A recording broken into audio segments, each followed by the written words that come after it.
Okay, welcome again. Now, we have left at facial symmetry as an important component of attractiveness. Okay, now, as we observed in this graph, therefore attractive faces are evaluated more positively. Okay, let's move on to other components of physical attractiveness. One of them is the famous waist to hip ratio, bel kalça oranı. Okay, this is especially this concerns both men and women, but especially is studied for women. And what is a waist to hip ratio? It's the ratio of the circumference, çevre, of the waist to the circumference of the hips. So suppose the waist is 66 centimeters and hip is 95 centimeters, then waist to hip ratio is approximately 0.70. So what is attractive? A curvy structure where waist is 30% smaller than the hips results in 0.70 waist to hip ratio, or WHR, and this 0.70 is perceived by men as the most attractive woman. This is not only about seeing, this is not about visually examining the body contours of a woman. Studies with blind men also show that they also prefer 0.70 WHR in women. How do they evaluate the waist to hip ratio then? By touching the body. So this is a sensory gestalt, okay? Actually, it's a perceptual gestalt which defines attractiveness in women by men. As we examine the marital satisfaction of men and women both is higher if wives are thinner than husbands. So both wives have more satisfactory marriages and husbands have more satisfactory marriages if wives are thinner than the husbands. And men like medium-sized breasts, and larger breasts do not make women more attractive. This is a myth in attractiveness, in lay people's conception of attractiveness. 0.75 waist to bust, bel göğüs oranı, is attractive for men. As we look at the attractiveness of men as perceived by women, we observe that men with waists slightly narrower than hips are perceived as attractive. So WHR is 0.90 for men as compared to 0.70 in women. Broad shoulders and muscles are also attractive. Men with higher shoulder to hip ratios, omuz kalça oranı, it is 1.2. So wider shoulders are preferred by women in men. And women do not find men attractive if they are poor. Okay, that's the critical point. If they are poor, no matter they are handsome.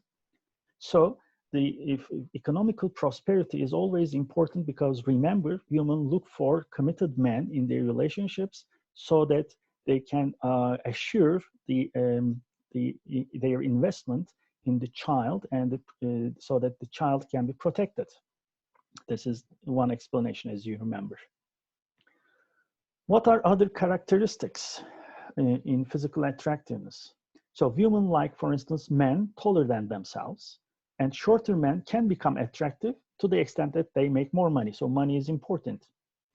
And women prefer men if they have good body odor. What is body odor? How the person is smelled, the scent of the person. So what's the importance of odor? Odor indicates a healthy diet. If you have a healthy diet, you have a good body odor, okay? So women prefer men if they have good body odor. Means that body odor gives, it stimulates the mind by making the person perceive the other person to be healthy, okay? And health is important in terms of reproduction. Keep this in mind. And of course, for protection after childbirth. Men prefer women having natural scents as compared to women. And men find long-hair women more attractive than short-hair women. These are general findings. We're not generalizing to all men, to all women. Keep this in mind, okay?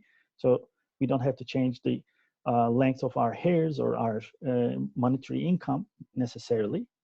So These are general findings, most probable findings. So women-like intelligence in men, and both men and women prefer opposite sex dressed in red. Yes, men perceive women more sexually receptive when they are in red, and actually women are found to wear red clothes more in their fertile days. So again, we observe the same reproductive capacity as influenced by this time colors. So why is it red? Redness is important because it drives attention, and red wavelengths goes to brain faster than, for instance, other wavelengths. Okay, so it is perceived. It is detected easily faster. So it can be one possible explanation. So what about the attractiveness explanations? Basically, we have two explanations in close relationships. One is the evolutionary explanation, which basically states that physical characteristics which signal good health, reproductive and protective capacity are perceived as attractive. But there is also the sociocultural explanation. In this explanation, economic prosperity might change attractiveness judgments. So when people are living in times where there is economical prosperity, we observe thinner women, okay? So because it's easier to take care of body perhaps, but most importantly, it's easier to access to nutrition, okay? So, but we also, even in times with low prosperity, which means in times of low prosperity, when the economic situation is bad, we observe heavier, weighty women. For instance, Renaissance paintings, we observe this. But even then, 0.70 WHR is preferred. So this is not the absolute value of weight. It is the gestalt, the general appearance of the body, which defines the attraction. And in physical attractiveness, there's another important point, which is called matching. Partners in established relationships, in romantic relationships, established meaning for long-term committed relationships, tend to have similar levels of physical attractiveness. So attractive people get into romantic relationships with attractive people mostly, and mismatches are observed more in platonic friends before a romance develops. So if the romantic relationship starts all of a sudden just because of physical attractiveness, we observe matching high attractiveness in men and women in heterosexual relationships. But we observe mismatches, some less attractive men or women as compared to more attractive women or men, okay? There might be mismatches if this relationship started as a friendship in more platonic tone, then converted into a romantic relationship. There are also cultural variations in the meaning attributed to physical attractiveness. Although this study by Bass and Schmidt is about the evolutionary perspective, we observe some commonalities across some cultures, but we also observe that there are absolute level differences in different cultures. So look at Bulgaria. The question is, how important physical attractiveness for you? This question is asked to both men and women. And these are the importance ratings by men and women in different cultures: Bulgaria, Nigeria, Indonesia, West Germany, and USA.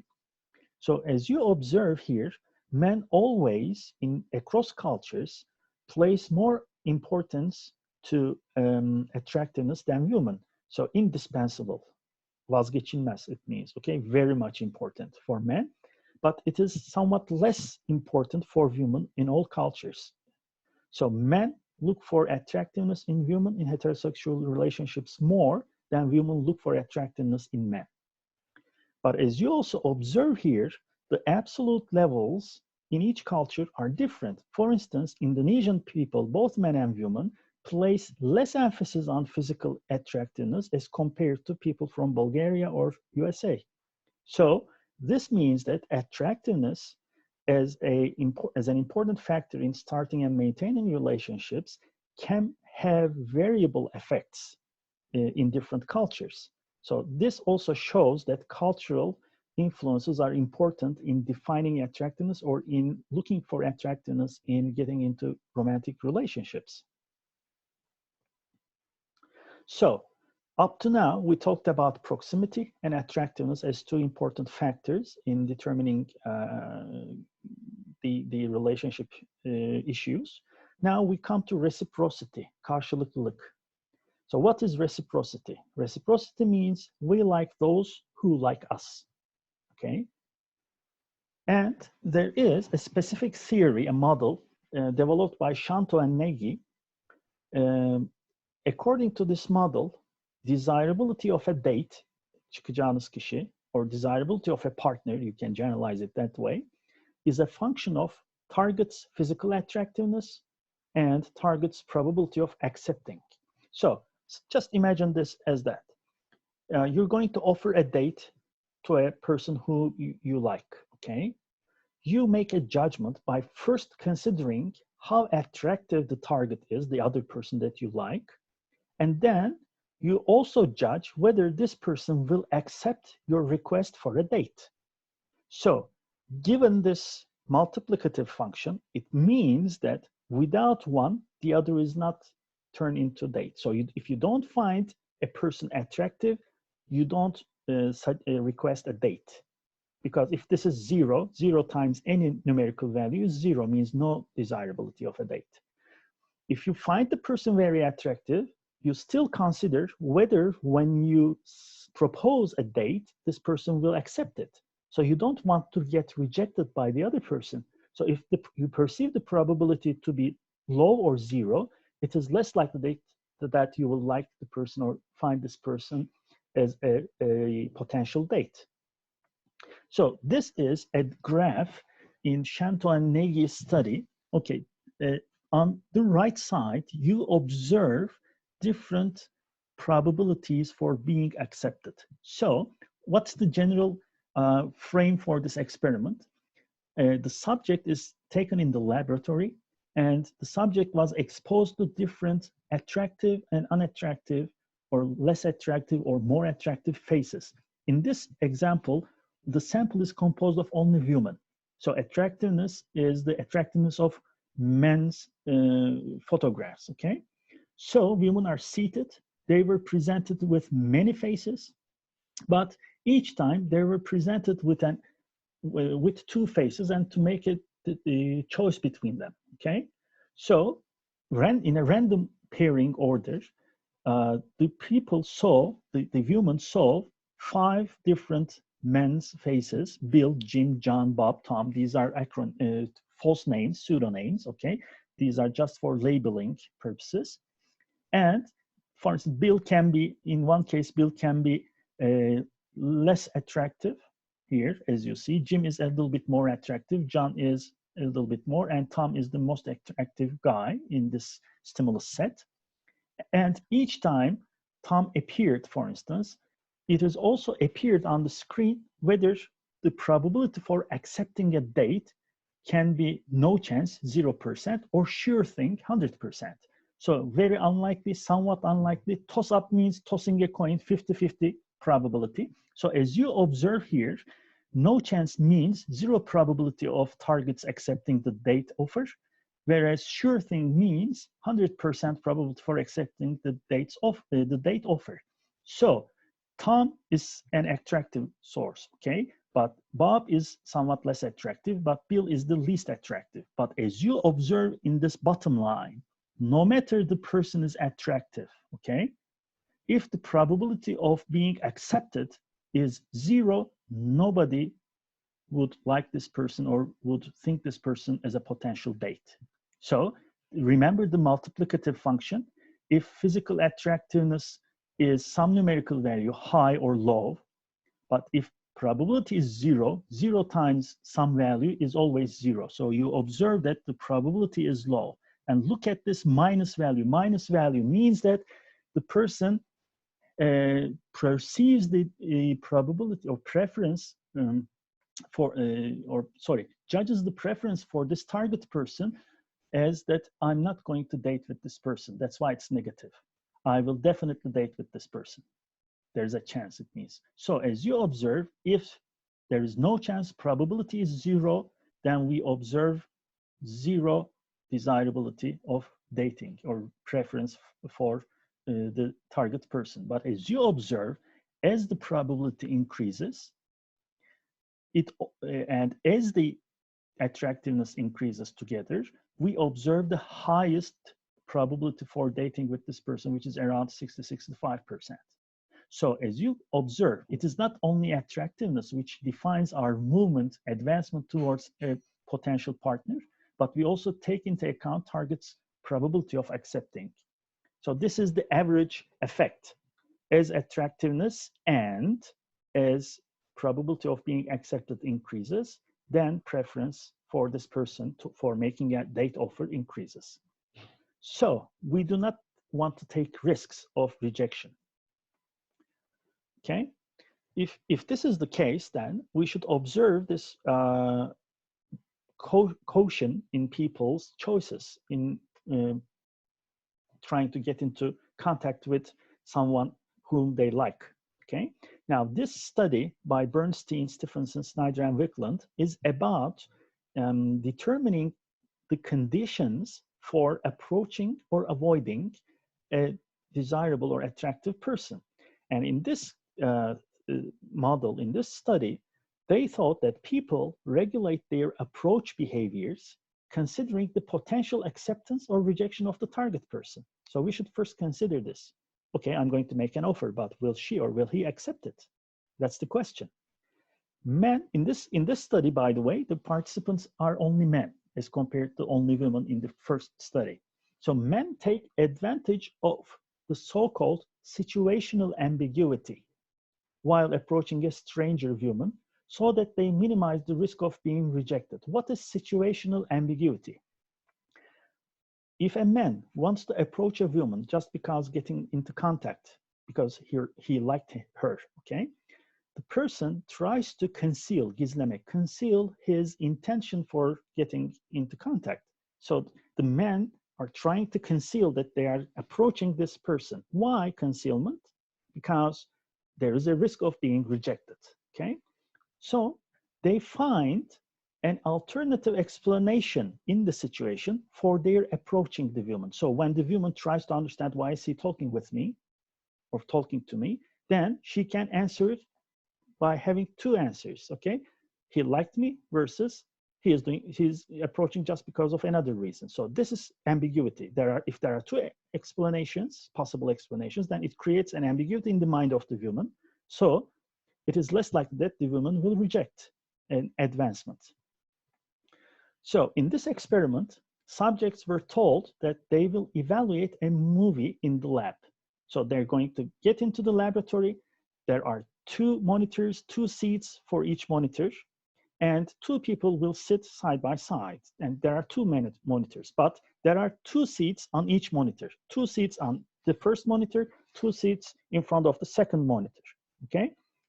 In one condition, by the way, whenever the men arrived in the laboratory, there was always a female confederate already seated, okay? She sat there before the participant came, the confederate, and she was looking at the screen, watching a movie, so that she's going to evaluate, okay? And the man enters in, and he is told that he can sit to watch any movie, okay? And then he was going to make evaluations. The man enters, sees the attractive woman. Now he has to decide whether to approach or not. Approach is operationally defined as sitting on the chair next to woman, okay? So in one condition, the movies were the same on two different screens. The same movie here, the same movie here. Now, if the man chooses to sit next to the woman on this monitor, since the movies are the same, it's very clear that the man is approaching the woman, okay? But in another condition, the movies on two different screens were two different movies. So if the man chooses to sit on the seat next to the woman cannot make the distinction whether he preferred this movie or he just wanted to approach her. So this is called situational ambiguity. So this is the operational definition of situational ambiguity in this experiment. So so when do men sit next to sit down on the next seat to the woman? Now, these are the results of this experiment. When, okay, you see the female's attractiveness, it can be low, moderate, or high. And you also see the situational ambiguity being low or high. It's operational defined as having different movies on two different screens. And as you observe here, when men know that there are two different movies on two screens, and if the woman was highly attractive, we observe higher probability for approaching. So they take advantage of situational ambiguity. But when the female confederate was still attractive, but the same movie was playing, they abstained from sitting next to her. So they didn't want to get rejected, it means, okay? And as you also observe, sitting next to the person increases as attractiveness increases. So there is a main effect of attractiveness. Higher the attractiveness, higher the sting. So 33.72, it's roughly 50% on the average, but here it's roughly 20% on the average, okay? So as attractiveness increases, sitting next to the woman increases, but it becomes maximal when there is situational ambiguity. So again, proximity, attractiveness, reciprocity, these are three important factors in determining our relationship behaviors and or liking or attraction to other people. And the fourth one, the fourth parameter is similarity. We talked about similarity a little bit when we were focusing on the research methods. Today we'll also consider some similarity issues, but first definition, what is similarity? We like those who are like us. Who are like us? Bize benzeyeni severiz. Versus bizi beğeneni severiz, beğeniriz. Okay? Bizi beğeneni beğeniriz is reciprocity. Bizim gibi olanı beğeniriz, similarity. Now, this is a correlational study showing the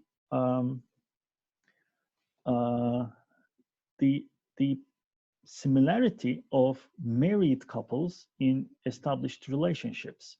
So if similarity begets liking, and if liking is important for getting into an established relationship, then we should observe that wives and husbands are similar in different ways. So please first consider the age. There is high similarity in age, okay? But there is always some 3 years or 4 years age difference between men and women, men being older than women in marriages. This is a cross-cultural finding. And look at the other measurements. The researchers measured different attitudes, political attitudes, cognitive ability measures, and they also measured the values of both wives and husbands, okay? And they computed correlation coefficients between wives and husbands. If a correlation coefficient is +1, it means they are perfectly similar. If it is -1, it means they are perfectly dissimilar. If it is 0, it's in the two partners are irrelevant as compared to each other. So what we observe here is that in almost all of the measurements, there is some amount of similarity between wives and husbands, okay? They are, by the way, newlywed couples. So why is this red rectangle here? Because these are the highest values that are observed in similarity indexes. So as you observe here, wives and husbands are almost equally religious or equally non-religious, okay? That's why we observe a 0.75 correlation. And after controlling for education level and age of the participants, the correlation coefficient remains the same. It means no matter how old they are, no matter how educated they are, men and women get married if they have similar religious attitudes. 0.75 correlation is observed. It is also observed for political conservatism. Political conservatism is an ideology, a worldview. If your score is high, it means you're politically conservative. If your score is low, it means you're not politically conservative. You're more likely to be a liberal. No matter which pole you're standing on, we observe that men and women prefer similar political attitudes in their marriage partners. So wives and husbands are similar. Again, after controlling for age and education, we observe almost the same correlation coefficient. As for other political items, there are different political issues here. I'm not going to go into details, but for instance, favoring stricter drug laws. There should be laws strict to ban drug usage. You observe 0.46 point correlation. They are similar. Look at this one. Approve the legalization of same-sex marriage, 0.48, and so on and so forth. So people prefer partners for marriage who are very similar to them in terms of their religious and political attitudes. And look at now cognitive ability measures. Basically, they used intelligence subtests, intelligence test subtests, okay? So their education level, quite similar. The, vocabulary and matrix reasoning are two subsets of intelligence tests, and vocabulary shows word knowledge, how large span word knowledge you have. So you observe similar intelligence levels, at least in terms of vocabulary, but it's not observed for matrix reasoning. But it appears that somewhat people with similar intelligence levels prefer each other. And if you look at full-scale IQ, we still observe some high correlation, but after controlling for age and education level, because education level is very important in determining world knowledge. So it decreases to a certain extent, but still we observe a positive significant correlation between wives and husbands in terms of IQ. So there are very different measurements here. What about values? These are some values chosen from literature: love, family life, self-respect, equality, self-discipline, ambition, and so on and so forth. As you observe, more than half of the correlations are significant, although they are not very much high. There are significant correlations showing that to a certain extent, wives and husbands have similar value priorities. But again, there is a convergence there's a convergence we observe between value findings and political attitude findings, that religion as a value, if shared in the same or similar levels, then these people are more likely to become a couple, and it's not influenced from age or education.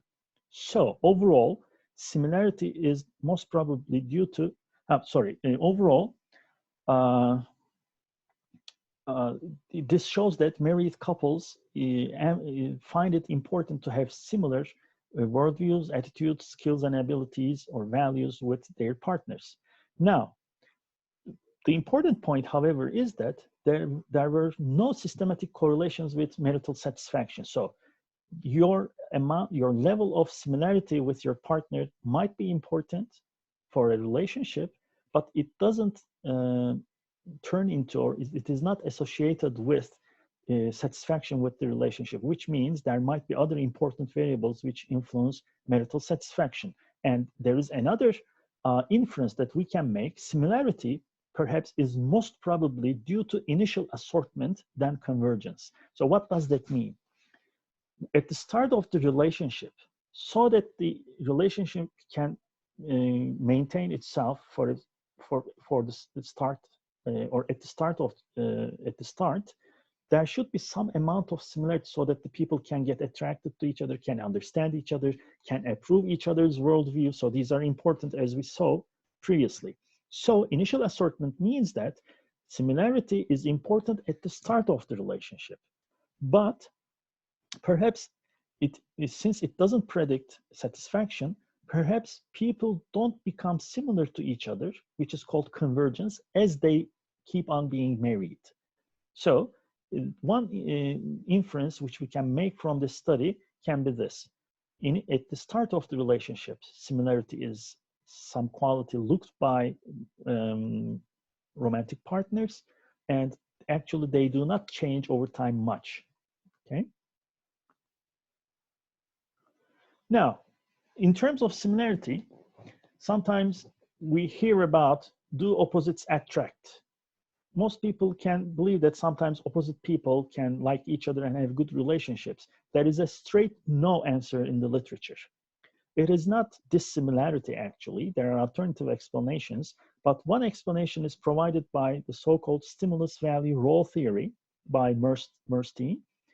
So when we first meet with a potential partner, the information we can obtain is limited. It can be the age of the person, the education of the person, it's the attractiveness of the person, which comes by physical stimuli.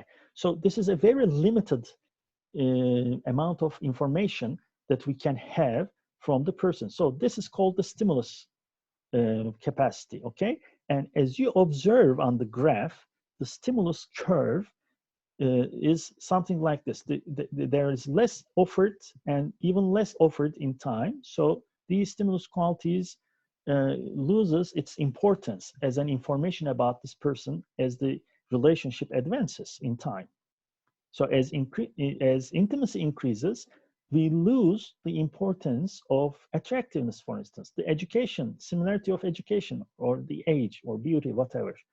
But in time, we learn more about values and attitudes of our partners. So as you observe here, okay, in time, as we become more and more intimate, beauty loses its importance. But here, political ideology, perhaps, or religious ideology becomes more important, and we learn more about it. And again, it loses its importance as the relationship advances. Only in the long run, perhaps a few years later, when we start, after starting the relationship, as we get involved in the relationship more, we learn about the true personality of the partner more, because we assume certain roles in marriage, and these roles require certain behaviors, and the behaviors are more informative about a person as compared to the lip service, how they define themselves, or physical attractiveness. So in time, as intimacy increases, we learn more and more about the roles. So if the similarity is here in terms of assuming certain roles and fulfilling certain roles in the marriage, for instance, when people become parents in a marriage, they have to assume the parent role. When they become first married, for instance, they have to make a division of labor in terms of homework and other issues. So if the similarities are discovered in this period, in the long run, then relationship can dissolve, because that's the true personality of the person. That's not the true personality of the partner, okay, as it started, okay? So values are not that important. Ideology is not that important. Simple attraction is okay. But in time, they don't work together, okay? Both physical stimuli and values and attitudes lose their importance, but roles become more informative, and we learn more about our partners in long-run relationships because we observe their behaviors. So this is the risk which is created. So if people figure out that they are actually opposite people here, that way, in terms of values, in terms of roles they assume, behaviors they take responsibility in household, let's say, then a dissolution can be observed. And another no answer to the question, do opposites attract, comes from so-called fatal attractions, ölümcül cazibe, okay? So initially, what seems to be attractive in a relationship at the start of the relationship can become irritating, disliked in time. So at the start of a relationship, for instance, a person might be perceived as, the partner, the target can be perceived as being a strong, assertive person, and this personality can be very much liked and valued. But in the long run, when we have roles to live together, then we can relabel this strong, assertive character as a domineering, tahakküm edici, domineering personality, and it can become disliked quality. And matching is also important here. Matching based on feminine youth and beauty is in exchange with masculine status and resources. That's a very common matching type in heterosexual relationships. And what sort of opposites then attract? One possibility is the complementarity of people's personalities or skills. Spouses or partners might fit each other in terms of their complementing each other's different aspects. So, for instance, one partner in the relationship can find good vacation ideas. Okay, we can have this kind of a vacation, but this is just creativity. But some other person must be planned, and the other partner perhaps is a very planned person. So this person can find enjoyable specific vacation spots and plan all the trip. So this is complementation. Somebody finds the idea, somebody sets it on the stage. So this kind of complementarity is actually what is perceived as the attraction of the opposites. They are not actually opposite, they're just filling out each other's gaps in the relationship. And similarity is, again, important. Similar partners share similar goals, similar values, and thus provide support as they understand each other. That's why similarity is important for the long-lasting relationships. Okay, now that's all for today. Thank you for your joining the class, and see you next week.